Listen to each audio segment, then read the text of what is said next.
So in one of our classes, we watched a documentary about war in Ukraine, and there it was shown how Russian people reacted to the houses that people had that were bombed and their reactions in general. And I would like to tell about the first day of the war because it was also sort of like documented, and I believe that there will be Ukrainian movie about it in a year probably, and maybe when the war ends, of course, there are like plans to make a series about it. So on the 24th of February, all Ukrainian people, they woke up at 5 a.m. Due to the explosions. But we were warned about sort of like an attack on the 16th of February, but no one believed it. And my friends, after going back from the dance class, we usually like meet up for a coffee, and we were talking about it like, oh, do you know that the war is gonna start like today? Oh, it didn't start today. When do you think it will start? And nobody even believed it. And then we started to say things that we didn't do yet, and because we were like 14, 15ish at that time, and we were listing the things that we want to do if the war starts, but then the 16th came and we're like, oh, it didn't start. Okay, then we can go on with our lives. And it was fine. But on the 24th, everyone wake up, especially the citizen of Kiev, even though I'm not from there, so it was better for me in a way, but still I woke up to the news on my phone, and it was a huge post that showed that the war in Ukraine started. My parents were asleep at that point. So I came to them like, Mom, you know that the war started? And she's like, go to bed. Because I had, I think, like an exam that day, and she thought that maybe I'm trying like not to go to the exam. And I'm like, no, look at the post, like the war started. I didn't hear the explosion, but apparently they were happening. My mom started to get paranoid because she realized what was happening. And we also turned on the news, and all over the news we saw only fire, fire, fire. The buildings are collapsing and people are panicking. Some of Ukrainian people were evacuating other people, and it was just like a full chaos. It also started to be documented by other people. But also about documenting other things, we are forbidden, and we were forbidden. Now it's more chill, but still in the beginning of the war, people were forbidden to record any type of movement of the rockets or like soldiers, because people believe it, and I think it's still true, that Russian people had somehow access to our phones and they could track like the videos. So if you film something, and even if you don't post it, it was forbidden to record, especially when you were crossing the border of a city, because we never had those borders. And right now we have the thing that provide us like help if there, for example, are tanks, so they can't get into the city. And whenever I was going to my grandparents' house, I remember I would record a road, but right now you can't do this because people believe that it might get leaked to Russian sources. Ukrainian government didn't allow you to film Russian artillery, like tanks and everything, or Ukrainian ones, or in general, Ukrainian ones. Because then they could like figure out how it works and everything. Yeah, and they also were able to figure out. I mean, that's what they believed. Oh, thank you. They would be able to figure out from which point to attack. Because if you, for example, post something, because in the beginning of the war there were so many imposters, even from Ukrainian people. Even in my city there were like 1,000 of people arrested because they were working for Russian government. And that's why we got all those explosions, because people were leaking information, like for example that today there will be the majority of people in this place, so you have to shoot there especially, and that's why we were forbidden to record everything. Also about the media and all the propaganda, because I know that European people, they don't really know what's happening, even though there are like news and everything, but it's so different from the perspective of a person who lived in Ukraine throughout the entire war. And also about Russian propaganda. So in the beginning of the war, even some Ukrainian people, they were sort of also brainwashed, the ones who were lived on the borders near Russia, because they had Russian news and Ukrainian news as well, so they didn't know who to believe. And as we all know, Russia can really brainwash you into thinking whatever. So everyone from those wars, they thought that actually it's not a war, we are saving Ukraine. Yes. I remember, didn't it start before that Russia was just positioning soldiers in Ukraine near the border, saying they're doing like a military practice. And I remember that's why my mom got really tense about it back then, because she was like, this is not just a military practice, they're planning something. Also about the Russian disinformation, I think it's really interesting, because also with the you're not allowed to film artillery and everything, that war has really changed from how it was back in the day, I'd say, and how it is now like oftentimes a disinformation war. I study journalism, so disinformation and misinformation is also part of that. And I wrote a little paper last year about how Russia uses disinformation to justify the war on Ukraine or the attacks on Ukraine. And it's really interesting because especially in Germany, right-wing people are really pro-Russia, and in general in Europe, far-right parties are pro-Russia, which is really confusing to me. But Also, I want to include the little documentaries we watched during my documentary class, because as I said before, there was a Russian soldier, a couple of them actually, and after bombing Mariupol, they were living in people's property, but there was no one there, of course, because due to all the explosions, people had to move out, which was also really traumatic for them. So this soldier, he's calling his mom, and he's saying, "Oh, mom, look, they actually have toilets in the house. They also have really nice shoes." And he starts offering to bring something back home as a souvenir.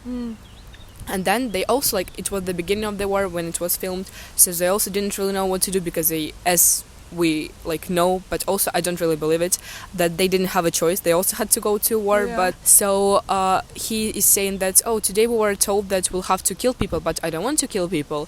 And his mom is saying, "Just bring us presents." So she didn't even care about his mission and what he had to do. She was just like, "Oh yeah, bring us the shoes." And also he was mentioning that they live in a really nice place, because it was a village, and apparently in Russia there is no good villages or anything. They just live in a really bad environment. So he was really shocked how people lived. I watched this documentary, and it was almost 2 hours about this whole topic, how people were reacting to Ukrainian living conditions, even though it was villages and small places. But what was the most I'd say embarrassing for them is that they offered to their parents, to their wives and children, to take presents from the places that they attacked and from the lives that they destroyed. They didn't really care. They just wanted to bring some stuff.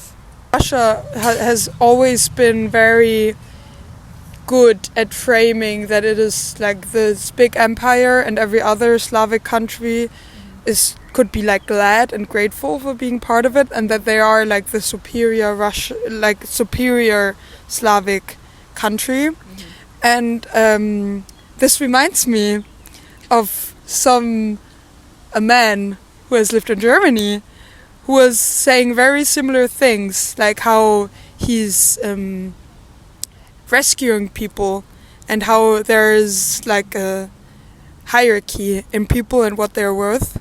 And it is scary to hear how those soldiers have been so removed from seeing the people they're supposed to kill as people, but as inferior humans. Yes, I completely agree that we all think that it's sort of repeating itself, the history is repeating itself, and even though it's not officially called the World War III, but I believe that it is, even though it's only happening in 2 countries, but somehow the whole world is involved, because people have to decide on which side they are. Yes. And if you don't choose Ukraine, then basically you are on the wrong side, but still people don't really think that they are on the wrong side, especially the ones that are sort of friends with Putin, and they don't want to have the lack of resources, because as we know, Russia, they used to support to Europe with gas, no? a lot of so they were afraid in the beginning, but now most of the countries, they are on the right side, which I hope and believe will stay like that. I saw a post today that from a German newspaper, that the problem is that Russia has the stronger supporters, international wise, and that Ukraine has never had enough support, and that's why the war is still. Or I don't know. Do you how is it looking right now? Because I really don't know. Do you think it's Russia is currently, I don't know if you can say ahead, but is I don't know how to describe it, but who is winning right now, and then also about the support, because I remember how the whole discussion was like in Germany back then when the war started, but maybe before the support thing. So about the like winning and everything, it was also documented in this little movie that Putin said that we will have Ukraine in 3 days, Yes, I we will remember, have Kyiv in 3 days, and now everyone is laughing at his face because it's been almost 3 years, and yeah, which is really sad, he bombed a lot of cities, he destroyed part of Ukraine, but still he hasn't got even a little piece of Ukraine, and even if he did, as he showed on his like sort of news, it was all Russian people who were brought to Ukraine to act as Ukrainians. The same thing happened like 8 or 9 years before when it was Crimea, with Crimea. yes. Yeah, because also people thought that on the news it was shown that the Ukrainians want to be part of Russia, but in reality there were people with Russian passports that were brought like as paid actors, just to show on the news that actually we helped them, we saved them, and they want to be part of Russia. So the same is happening right now, and at the beginning of the war as well it happened. And about the winning part, we are a really small country, and if we look at our history from like back when they were like Kozaki, it's people who were a part of they were a part of different world, and they lived by their own rules, and they were a really small community, and there was this like huge other community which was part of Poland, part of Russia, and part of another countries as well, and still Ukraine never gave up. And even though like it had so little soldiers, and like the army was like the minority of what Russia have, it's like one part of what Russia has, Yeah. but still like we can see that they're not giving up and they're not planning to give up. And I think it's I have both perspective. Maybe it's even like bad in some way because we're letting citizens to die, we're letting the territories to be destroyed, but from the other hand I wouldn't want my country to be part of Russia. So we would rather fight for that, and I don't think Russia will win, at least we hope not. Because it's been, as I said, 3 years, and our territories are still ours, even they are destroyed. But there will be a rebuild, which when the Kyiv bridge was bombed, it was rebuilt in 3 days, which is insane. It never was even like built that good, but afterward they start after the attack they started rebuilding it. And about the support, we were asking for the support from the EU since the beginning of the war, and we were like not even asking for the weapons, but at least like for money in the beginning. But what they told that they won't be involved because Russia is bigger and they have the nuclear bomb. But also when there was another president of United States, he also had a nuclear bomb. He was on our side, which was amazing because now the situation is horrible with the whole Trump situation. And Ukrainian people, they weren't afraid about nuclear bomb because they were like, okay, whatever. And even about the nuclear bomb, one of Ukrainian guys, he's also a famous director. He started collecting money for a nuclear bomb because we don't have it, and he started collecting money to build a nuclear bomb. So that's how creative Ukrainian people can get when it comes to standing for their borders and for their land. So do you think Ukraine needs more support, or like what do you think, like if you could speak with, for example, the Chancellor of Germany and the Macron, the President of France, like leaders of European countries, what would you ask for if you could? Yes, I would actually beg for it because Ukrainian people, like Ukrainian soldiers, they lack weapons. They have to come up with their own weapons because there is not enough. Also, they're collecting money for that, and it's all documented as well. There's a little movie about it as well, how they're collecting the money. My friends as well, they're collecting money for the weapons, for different type of drones, because it's not enough. And our president, he has told 1,000 times that, can you guys please like help us with the weapons? Like they don't ask for the army, they don't ask people to fight. But I would ask for the weapons because, I mean, at the end we will run out of the weapons and of the all the stuff that soldiers need. But somehow we're still staying and we're getting those weapons from Ukrainian people who are just creative, who are doing their own stuff. But also about the EU, which was believed, I think, in the beginning of the war, that if why they didn't want to help is that because they were afraid that if they join the nuclear war will happen and everyone will die, but people are dying without like the nuclear bomb, and there are so many people who are like citizen who are not even like involved and they're dying. Children, the hospitals and everything is getting bombed, and even like looking at that, the EU, they it feels like sometimes they don't even care, Yeah. and they're like, yes, we'll live our own lives and you just survive on your own. And many people in Germany who are right wing are pro Putin or are like, no, Germany shouldn't get involved. Especially in the beginning, was when Corona was still a topic, 2020 too. And I remember there were lots of protest marches that Germany should stay neutral, and Europe in general should stay neutral and not get involved and pick a side. And I remember I had lots of discussion with people who are saying that, sort of being like, no, you can't fight fire with fire, a little bit like this, which is also a parallel to World War II, because people were trying to discuss and like talk with Hitler when it was obvious that you can't. So then they sanctioned Russia, and everything got like very expensive. So winter 2022, it was like there was this whole thing about gas prices going up, and that you couldn't heat buildings, and heat in general was very expensive, and gas, everything that Russia provided.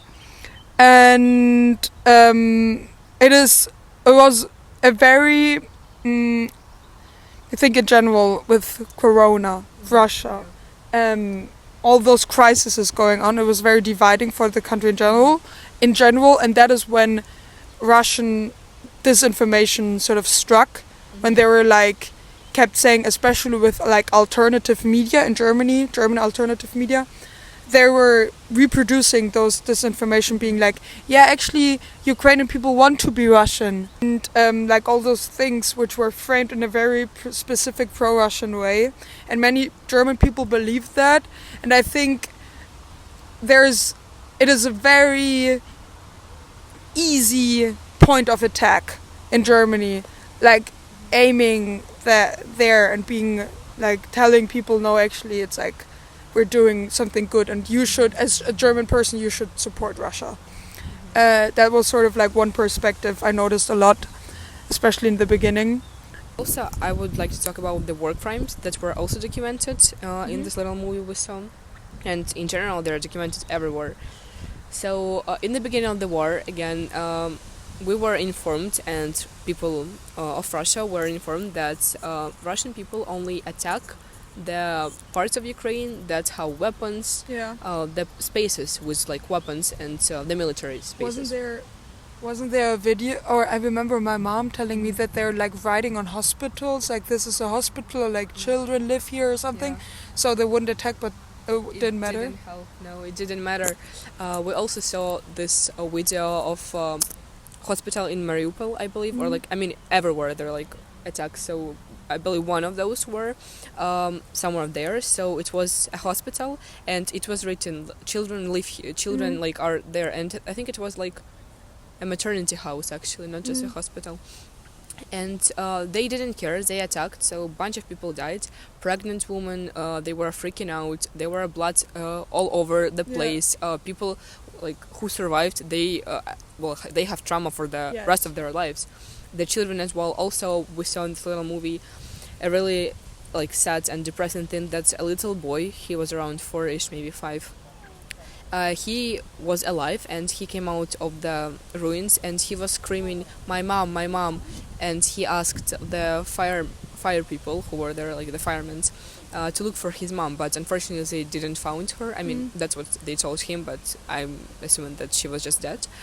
And it was written all over the places, but nobody cared. They were sitting in on the news, they were shown that we're only attacking the places that are supposed to be like military spaces.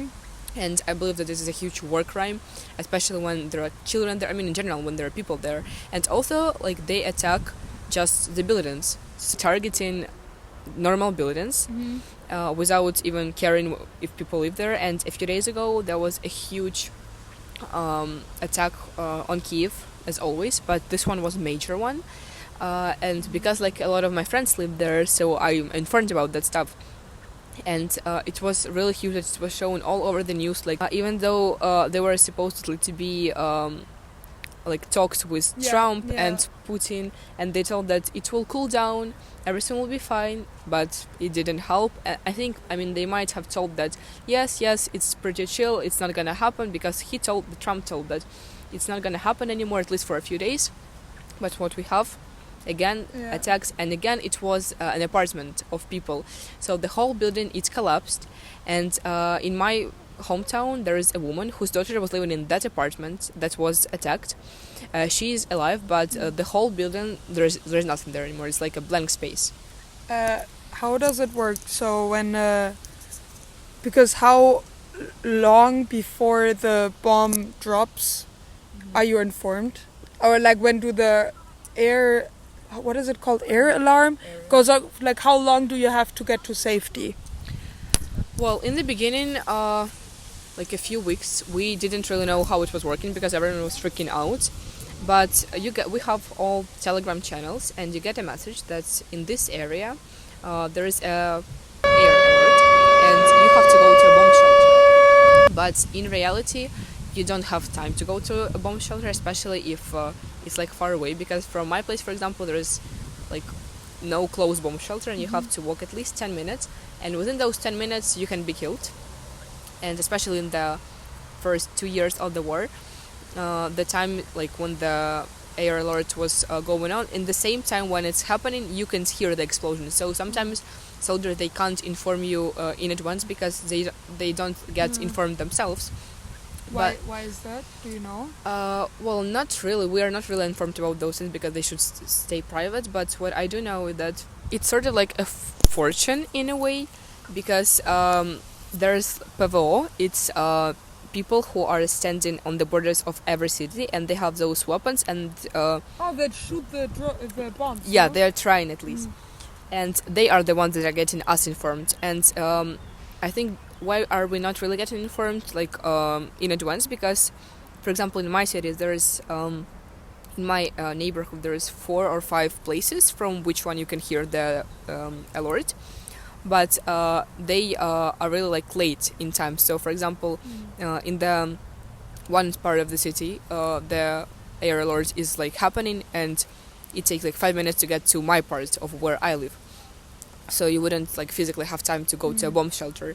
And also those bombs, especially the one that they have now, also like 2 years ago, they were so fast, like the drones, that even though if you are informed like 5 minutes in advance, like the rockets, it will reach you. Like it doesn't matter if you are informed like on time, if you have some time, it's still like it will reach you. Also, it's really interesting how, and we're really satisfied with this as Ukrainian people, that right now and from the beginning of the war, there were some sort of restrictions for Russian people, that they cannot visit countries, specific ones. They cannot go to specific ones, concerts, and to see their favorite artists, for example, because they are from a country that is doing war crimes. And I really find it interesting, and I think it's really fair, because if you are for what Putin is doing, so you are for killing people and you are for war crimes, then you should be forbidden from certain things, because your president is killing people, who is destroying the countries, and if you're fine with it, then you're also a killer. So it's really, as Ukrainians, we're like really grateful that there are some sort of restrictions. Also, when there's like concerts, we see so many different artists from all over the world putting Ukrainian flags. Also in France, in the beginning of the war, the Eiffel Tower was in Ukrainian flag color, and we can see like Ukrainian flags everywhere, all over Europe, which is really amazing, and we're so grateful for the support of all the countries. Like on a political level, to sanction people, I think Germany, what was lacking was to really like explain to people why this is necessary now, especially to people who tend to believe disinformation, like Russian disinformation, which isn't always, you don't always know that it's from Russia, but that was sort of missing, so people could maybe like more understand it more, that we're like helping, and also that Ukraine is sort of like in German you say holding out their neck, and they're fighting not just for their own country but for whole of Europe, especially Eastern Europe, because we can see it now in Georgia that Russia is an imperialistic state. But I do think that what is missing in Europe is sort of like a collective recognition that Ukraine is, first of all, not just fighting for themselves, but fighting for whole of Europe, fighting for European values. I also think, in a way, that it's bigger than what you, as for example a German person or a French person, an Italian person, think it might be, because it's way more impactful, I think. And so I do believe that if Ukraine were to give up, which most of people in the beginning of the war were saying, like, why don't you just give up? We just give them your territories. Just Wait, like I once met an old insane woman in Berlin, near my uni. She was crazy, definitely. She was like, no, but they just want the help and the attention, and why don't they just give up? People are dying on both sides. And I was literally about to be like, what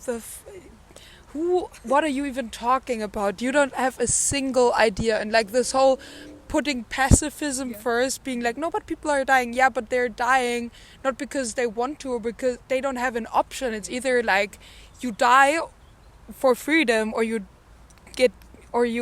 like live, but you can't even live in your own country anymore. yeah, so they were saying, like, just give you territories, like, what the big deal? You'll have the rest of Ukraine. But just like, imagine if we were to give up, it wouldn't stop on Ukraine. Yes. He will go further, and that's what's believed. Like, all of the generation believe that he will just attack Poland, he will attack Latvia, Yes. and all of the other countries. Yes. So I believe that Ukraine is like sort of a border, and that's helping Europe to get past Putin. Yes.